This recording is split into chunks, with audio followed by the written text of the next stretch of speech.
My beautiful sponge, my most excellent of sponges, today is the day. That's right, today is the day that we're going to read the skin diseases portion of Leviticus, and I'm not going to lie to you. I wouldn't do that. I haven't lied to you up to this point, so I'm not going to lie to you now. This one's going to be rough, but we're going to get through it together, okay? This is all of the skin diseases and things that made you ceremonially unclean, and I'm gonna have to say that a bunch of times. We're gonna make it through this, okay? Leviticus 13. Let's get it rocking. Let's get it rolling. Here we go. The Lord said to Moses and Aaron, if anyone has a swelling rash or discolored skin that might develop into a serious skin disease, that person must be brought to Aaron the priest or to one of the sons. The priest will examine the affected area of the skin. If the hair in the affected area has turned white and the problem appears to be more than skin deep, it is a serious skin disease, and the priest who examines it must pronounce the person ceremonially unclean. But if the affected area of the skin is only a white discoloration and does not appear to be more than skin deep, and if the hair on the spot has not turned white, the priest will quarantine that person for 7 days. On the 7th day, the priest will make another examination. If he finds the affected area has not changed and the problem has not spread on the skin, the priest will quarantine the person for 7 more days. On the 7th day, the priest will make another examination. If he finds the affected area has faded and has not spread, the priest will pronounce the person ceremonially clean. It was only a rash. The person's clothing must be washed, and the person will be ceremonially clean again. But if the rash continues to spread after the person has been examined by the priest and has been pronounced clean, the infected person must return to be examined again. If the priest finds that the rash has spread, he must pronounce the person ceremonially unclean, for it is indeed a skin disease. Anyone who develops a serious skin disease must go to the priest for an examination. If the priest finds a white swelling on the skin and some hair on the spot has turned white, and there is an open sore in the affected area, it is a chronic skin disease, and the priest must pronounce that person ceremonially unclean. In such cases, the person need not be quarantined, for it is obvious the skin is defiled by the disease.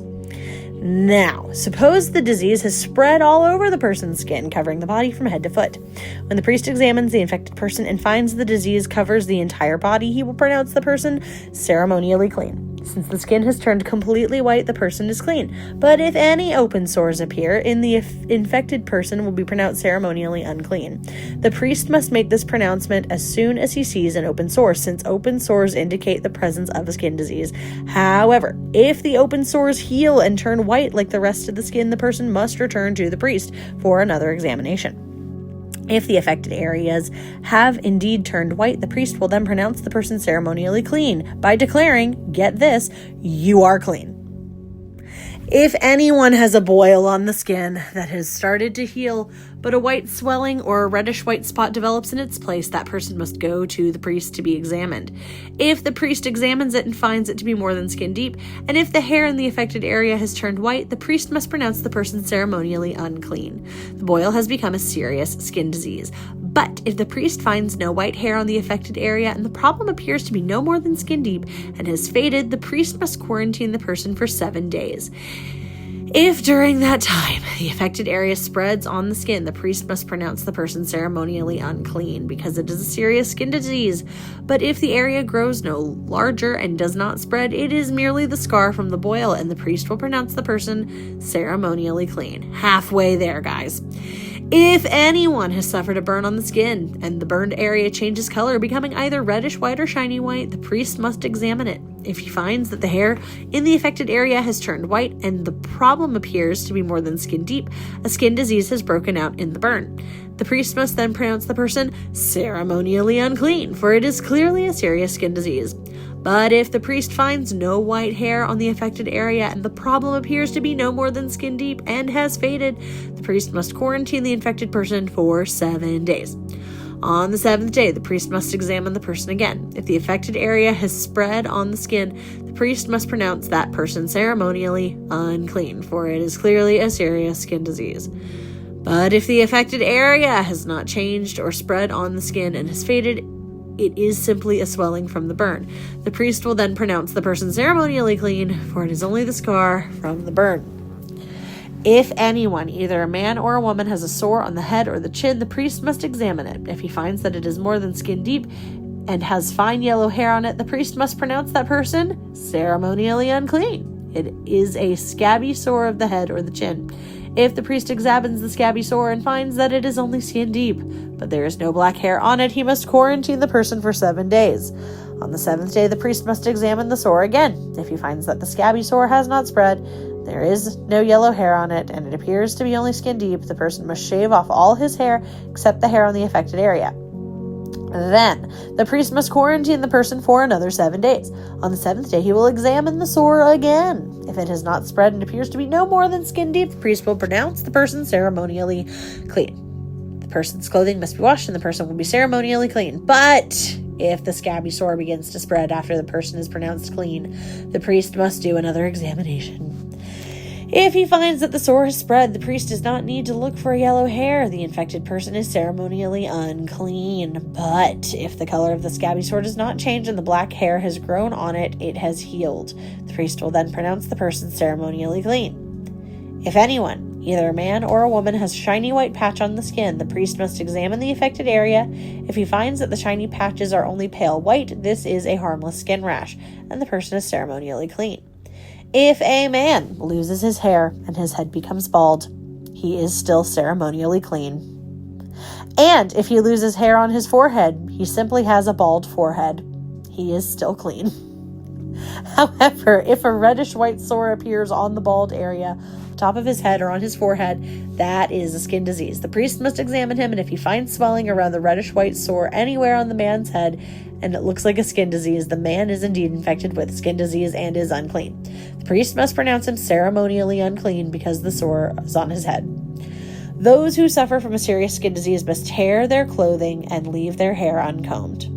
They must cover their mouth and call out, "Unclean! Unclean!" As long as the serious diseases last, they will be ceremonially unclean.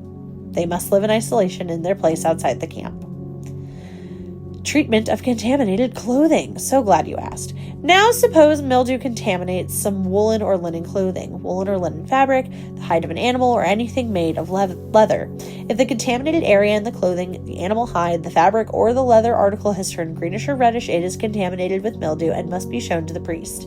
After examining the affected spot, the priest will put the article in quarantine for 7 days. On the 7th day, the priest must inspect it again. If the contaminated area has spread, the clothing or fabric or leather is clearly contaminated by a serious mildew and is ceremonially unclean. The priest must burn the item, the clothing, the woolen or linen fabric or piece of leather, for it has been contaminated by a serious mildew. It must be completely destroyed by fire. But if the priest examines it and finds the contaminated area has not spread in the clothing, the fabric, or the leather, the priest will order the object to be washed and then quarantined for 7 more days. Then the priest must examine the object again. If he finds that the contaminated area has not changed color after being washed, even if it did not spread, the object is defiled. It must be completely burned up, whether the contaminated spot is on the inside or outside. But if the priest examines it and finds that the contaminated area has faded after being washed, he must cut the spot from the clothing, the fabric, or the leather. If the spot later reappears on the clothing, the fabric, or the leather article, the mildew is clearly spreading. The contaminated object must be burned up. But if the spot disappears from the clothing, the fabric, or the leather article after it has been washed, it must be washed again. Then it will be ceremonially clean. These are the instructions for dealing with mildew that contaminates woolen or linen clothing or fabric or anything else made of leather. This is how the priest will determine whether these items are ceremonially clean or unclean. Y'all, we made it. We survived it. Now tomorrow we've got one more really fun... Actually, we've got just a couple of chapters that are kind of all like this. I am so sorry to say. Tomorrow we will learn about cleansing from skin diseases so you too can be ceremonially clean. Your joke of the day. I am so glad you asked. Here we go. It's going to be fun. I just lost it. Actually, that is so sad. So we're just going to go with one, okay? We're just going to go with it. What do you call a sleeping bull? A bulldozer. Because he's dozing off.